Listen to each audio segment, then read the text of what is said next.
Our brain has been fooling us our entire life, and this Nobel Prize winner spent about 40 years of his lifetime proving it. His name is Daniel Kahneman. After surviving the Holocaust, this Jewish scientist became obsessed with the understanding of human behavior and human mind. Why did some people help Jews while the others turned them in?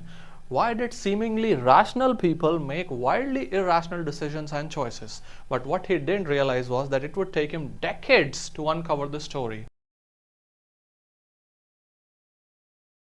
In 1969, Kahneman met Amos Tversky. Together, they discovered that our brain operates in two distinct modes. They called them System 1 and System 2. And this discovery would revolutionize economics, psychology, and how we understand human behavior. System 1 is lightning fast, and it's intuitive and takes little to no effort, and it's more or less automatic kind. That's how we make decisions using System 1, like the snap of a finger.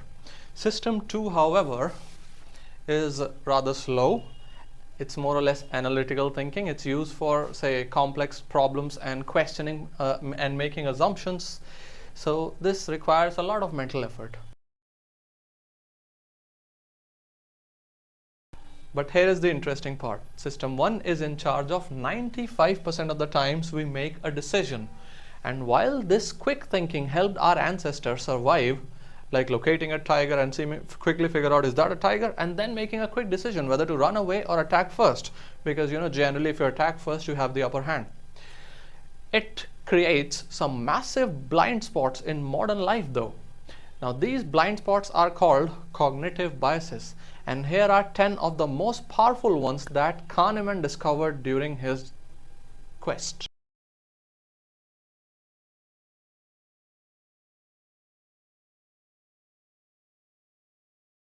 The first one in this list is anchoring bias. To simply understand, we rely too much on the first piece of information that we come across while making a decision.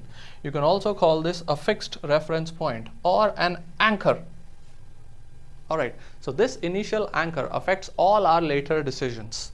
Say for example, we went for the shopping and a product is priced at, let's say, 1500, and then we see another product which is priced at 1000. Although both of them are overpriced, but the product priced at 1000 will seem seemingly cheaper. However, on another day, if we went to see a product which costed 800 and another product for 1000, then that product worth 1000 would seem costlier, more expensive. This is what anchoring bias is. The other one is loss aversion. We feel the pain of losses more strongly than the joy of equivalent gains. And this makes us overly cautious while making decisions that involve risk. And that's why when we lose 500 rupees, it hurts or feels worse to us than happiness when we find 500 rupees. And that's exactly why we avoid selling a losing stock to avoid the feeling of loss, even though holding it sometimes have more financial risks than selling it off. The next one in the list is availability biased.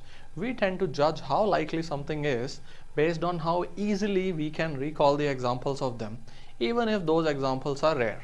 For example, after watching news about, let's say, plane crash, we tend to think flying is more dangerous than traveling by road. But that is not true, because road accidents happen more often than plane crashes, and more people tend to die on road while traveling by road than plane. So what's riskier? Traveling by road. But because we have recently seen news about plane crash, we feel that flying is more dangerous. That's what's called availability bias. And next one is confirmation bias.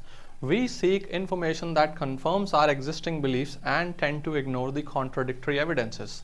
This is why two people, even though they read the same data and information, but they still reach opposite conclusion, because their brains are literally telling them to filter out the information that is different from their current beliefs, and that is called confirmation bias.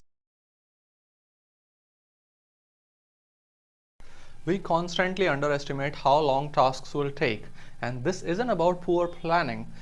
Our brain is wired to be optimistic about the future scenario, and that's why when people say it will take only 5 minutes and they actually believe it will take only 5 minutes, but it usually means and takes about 15 to 20 minutes. That's all because of planning fallacy. After something happens, we tend to convince ourselves that we knew it all along, even if we didn't. After a sports team wins, for example, and you had money put on them, then we tend to convince ourselves that I knew that they would win, that's why I put money with them, even though we were initially unsure about it.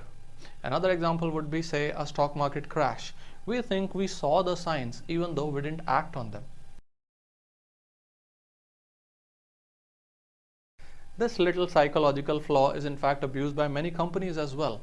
This goes like this. We tend to make decisions based on how information is presented to us, even if the facts remain same. We prefer, for example, 90% fat-free food over 10% fat food, even though both mean the same. Another example, a 70% chance of success seems more appealing than a 30% chance of failure. Again, they both mean the same. Next one is sunk cost fallacy. We continue investing something because we have already put in time, money, efforts into it, even if it no longer makes any sense. For example, staying in a boring movie because we have paid for the ticket, staying in an abusive relationship because we have spent many years in them.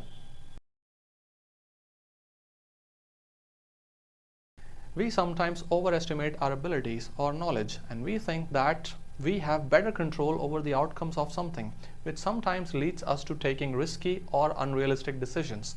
For example, everybody thinks that their profession is the best profession out there. Another example, driving in bad weather, believing that we are better at handling it than the others. And the last one in this list is the present bias.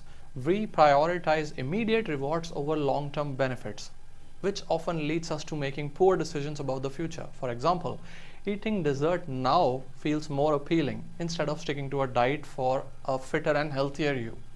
Another, spending money on a luxury item today feels more appealing instead of saving it for the future, for retirement, say. Finally, towards the end of this lecture, what I feel is Kahneman's work shows both the incredible power of our mind and its flaws as well. But understanding our biases gives us this superpower. We can catch our brain's automatic responses and choose the better ones. Yes, your mind will continue to play these tricks on you, but now you will see them coming. This is it in this video. My name is Dr. Ruben Singh, signing off for now. See you in the next one. Cheers.